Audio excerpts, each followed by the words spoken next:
दिनकर शर्मा का मतलब अगर मैं सच कहूँ तो सबसे ज़्यादा अगर मैं एक एक्टर हूँ, क्योंकि मैंने दो फिल्में की है मैंने, ठीक है, 2 फिल्में मैंने की है, लेकिन जो भारीपन जो है मेरे साथ आता है वो स्टोरी टेलर का तगमा, जब आनंद बाजार पत्रिका जैसा अखबार मेरे बारे में लिखते हैं कि स्टोरी टेलर दिनकर शर्मा ऐसा करके। बचपन से ही मुझे सिनेमा देखने का और पढ़ने का शौक रहा था। 2000 में कि मैं एक नुक्कड़ नाटक का एक ग्रुप स्टैब्लिश किया अपने शहर में, छोटी सी जगह थी। नुक्कड़ नाटक के माध्यम से मैं नुक्कड़ नाटक खूब करने लगा और उस वक्त में मुझे 1 रुपए नहीं मिलते थे।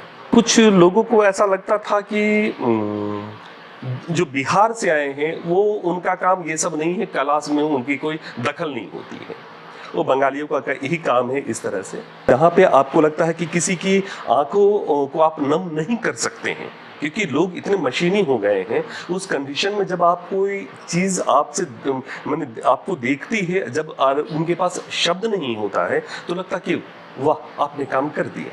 और जहाँ तक एक जो मुझे बड़ी मज़ेदार बात लगती है कि प्रोफेशनल जो बोलते हैं कि मैं प्रोफेशनल आर्टिस्ट हूँ, और तो उसका मतलब लोग को समझना चाहिए कि अगर आप उस एवज में आप काम करते हैं तो आज भी आपको सराहते हैं। अगर नहीं सराहते तो बम्बई जैसी जगह में फिर मुझे 31 तारीख को मुझे इनविटेशन है मेरा मुंशी प्रेमचंद जयंती के लिए। दिनकर शर्मा की कहानी कहाँ से शुरू होती है और जो आप करते हैं? मैं दिनकर शर्मा, उम्र 46 साल। तकरीबन बचपन से ही मुझे सिनेमा देखने का और पढ़ने का शौक रहा था। तो ईमानदारी से कहूँ तो स्कूल से भाग जाया करता था, स्कूल से भाग के सिनेमा देखता था। तो घर में जब चोरी पकड़ी जाती थी, शायद माँ बोलती थी कि तुम स्कूल नहीं गए। उस जमाने में इतना छानबीन पेरेंट नहीं करते थे, अब मेरे पेरेंट तो सच में नहीं करते थे। तो मेरी बड़ी जो सिस्टर थी वो बोलती थी कि माँ तुमको छोड़ दो इसे, ये शाम तक मुझे ज़रूर बता देगा ये स्कूल गया है या नहीं। तो कंडीशन ये होता था कि मैं शाम होते होते मुझसे रहा नहीं जाता था, और वो मैं पूरी एक्शन के साथ वो कहानी, सिनेमा की जो कहानी होती थी वो कहानी को मैं सुना दिया करता था। अपनी बहन? जी, अपनी बहन को सुनाता था। तो लगता था कि मेरी श्रोता जो पहली श्रोता वो मेरी बहन ही थी, कि कहीं की भी कोई भी चीज़ जो घटनाएं होती थी तो मैं अपने दीदी से वो शेयर करता था। तो एक वक्त में मुझे लगा कि वो साल भी मैं बताता हूँ, 2000 में कि मैं एक नुक्कड़ नाटक का एक ग्रुप स्टैब्लिश किया अपने शहर में, छोटी सी जगह थी। और सच कहूँ तो दक्षिण पूर्व रेलवे का वो डिवीज़न के वजह से कि कुछ लोगों को ऐसा लगता था कि जो बिहार से आए हैं वो उनका काम ये सब नहीं है, क्लास में उनकी कोई दखल नहीं होती है, वो बंगालियों का यही काम है। इस तरह से तो थोड़ी परेशानी होती थी। और उनका एक एम्बिशन होता था उन लोगों का कि बस रेलवे तक ही सीमित। तो मैंने हाँ, रेलवे की नौकरी सर, और वो जो रेलवे का जो कुछ अधिकारियों के सामने एक प्रस्तुति देना। तो मेरी एक सोच रही थी कि मैं झोपड़पट्टी तक गया हूँ और एक नुक्कड़ नाटक के माध्यम से मैं नुक्कड़ नाटक खूब करने लगा। और उस वक्त में मुझे 1 रुपए नहीं मिलते थे, कोई एप्रिसिएट नहीं करता था। एप्रिसिएट बस ये होता था कि लोगों की तालियां मिलती थी और लोग सराहते थे। तो ये सिलसिला चलने के बाद में मुझे लगा कि जब मैंने 2004 से जब बड़े भाई साहब की शुरुआत करी, 2 बच्चों को लेके वो कहानी को मैंने वो तैयार किया, उसका निर्देशन दिया और मैं घूमने लगा उस कहानी को लेके। 3 हम घूमते थे और तकरीबन मैं बता रहा हूँ कि बिहार झारखंड की जो जितनी बड़ी स्कूल थी सब स्कूल में बात करता था और कहता था कि मुझे थोड़ा वक्त चाहिए, और फिर वो करना शुरू किया। तो शुरू करने के बाद में फिर मुझे ये लगा कि वो एक जो स्टूडेंट था वो चला गया, जो दूसरा था वो भी चला गया। तो वो चला जाने के बाद में फिर मैं अकेला पड़ गया। अब मुझे लगा कि ये कहानी को मैं बंद नहीं कर सकता हूँ, मैंने करना शुरू किया। और वो मैं घूम घूम के बस ये होता था कि जानते थे कि ये घूम घूम के ये कह रहा था मैं नाटक करता हूँ। आप को लोग आर्टिस्ट के रूप में जानते हैं, कहानी सुनाने के रूप में जानते हैं क्या? दिनकर शर्मा का मतलब अगर मैं सच कहूँ तो सबसे ज़्यादा अगर मैं एक एक्टर हूँ, क्योंकि मैंने दो फिल्में की है मैंने, ठीक है, 2 फिल्में मैंने की है, लेकिन जो भारीपन जो है मेरे साथ आता है वो स्टोरी टेलर का तगमा, जब आनंद बाजार पत्रिका जैसा अखबार मेरे बारे में लिखते हैं कि स्टोरी टेलर दिनकर शर्मा ऐसा करके, तो फिर आपको वही अच्छा लगता है कहानी सुनाना। हाँ हाँ, दुनिया मैंने एक चीज मैंने मान लिया है, दुनिया इधर से उधर हो जाए कि बगैर कहानी का मैं नहीं रह सकता हूँ। और आज मुझे लग रहा है कि सिर्फ बहुत स्कोप भी है। आपके लिए यादगार मोमेंट अभी तक कौन सा रहा, जिसको आप लगता है कि नहीं हमने कहानी के जरिए वो जो चाहते थे वो हो गए?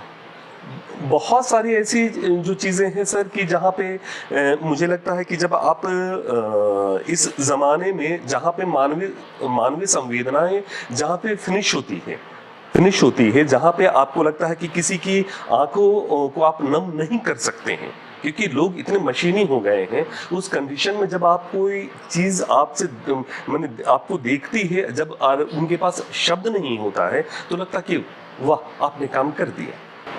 कहाँ पर अभी तक अपने शो किया? शो करूँगा तो सर कि हिंदुस्तान में, जैसे मैं कहूँ कि बिहार झारखंड से शुरुआत करते, तो एक मैंने हार्दिक इच्छा मेरी रही थी कि मैं बंगाल में करूँ, और बंगाल में मेरे सच कहूँगा तो बिहार झारखंड से अच्छी ऑडियंस है मेरी, बड़े मंच में, चाहे जो बड़ी ग्रुप है वो सभी लोग मुझे जानते हैं, दिनकर शर्मा, ठीक है। और महाराष्ट्र, एमपी, छत्तीसगढ़, लगभग हिंदुस्तान में इस तरह से मैंने किया। और जो थिएटर मुझे लग रहा था कि थिएटर को जो इतना भारी भरकम और इतना डरावना बना दिए थे लोग, इतना डरावना बना दिए थे थिएटर को, तो फिर थिएटर का मतलब ही ये था कि मैंने रोना था थिएटर के लिए कि दर्शक नहीं आती है नाटक देखने के लिए। तो कुछ आप ऐसा कीजिए कि नाटक को पहुंचाना चाहिए, दर्शकों तक लेके जाना चाहिए। तो ये मेरी कोशिश रही है।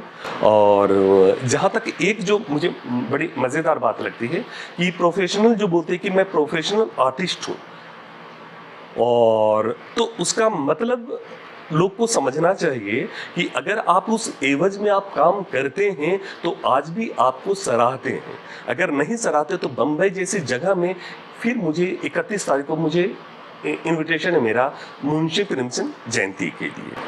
तो आप जो कनिकार, मतलब जैसे आपने मुंशी प्रेमचंद की नाम ली जी, क्या उन्हीं की कहानियों को आप प्रस्तुत करते हैं या खुद की कहानियाँ? हाँ सर। किस तरीके से, जिस तरह जी से नाटक जी। तो सर की शुरुआत मैं बताऊंगा कि भारत के जो नामचीन लेखक की कहानियों के साथ साथ दुनिया की जो बेहतरीन कहानियां हैं जो हिंदी में अनुवादित है, उन कहानियों को करता हूं।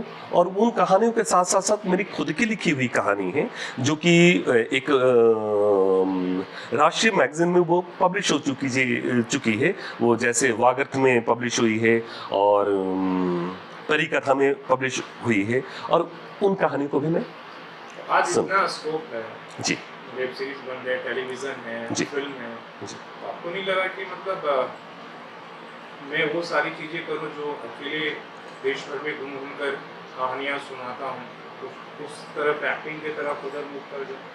नहीं सर, चुनिंदा कुछ काम मिलता है तो लगा है कि मैंने किया है।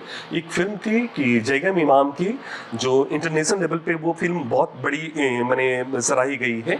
और वो क्या सर, फिल्म का नाम sir Dozakh in search of heaven, वो फिल्म सराही गई है। और एक वेब सीरीज है AK-47, उसमें मैंने एक वीडियो ऑफिसर की भूमिका निभाई है जो शायद महीने 2 महीने में आएगी। मतलब आप उधर भी हाँ, काम मिलता नहीं सर। एक शॉर्ट फिल्म किया था खटमल खिलाने वाला, तो मतलब ये नहीं कि सिनेमा के लिए मैं इसको नहीं छोड़ सकता हूँ, सिनेमा का जो मेरी भूख थोड़ी ज़्यादा है इन चीज़ों के लिए, और मुझे लग रहा है कि इसमें मुझे ज़्यादा मजा आता है।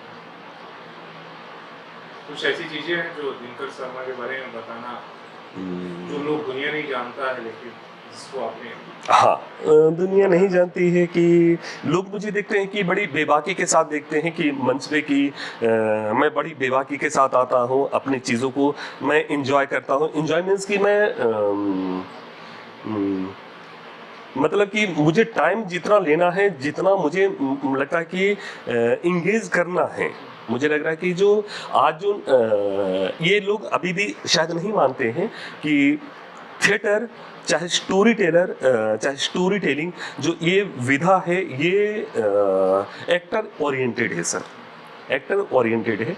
आज नाटकों का हाल ये है कि अगर नाटक से भी मेरा मोह भंग होने का एक रीज़न ये रहा था कि अभिनेता बहुत पीछे आ गया है, हाशिए पे आ गया है, क्योंकि टेक्निक इतना हावी वो कर दिए हैं, लाइट्स म्यूजिक इतना हावी कर दिए हैं।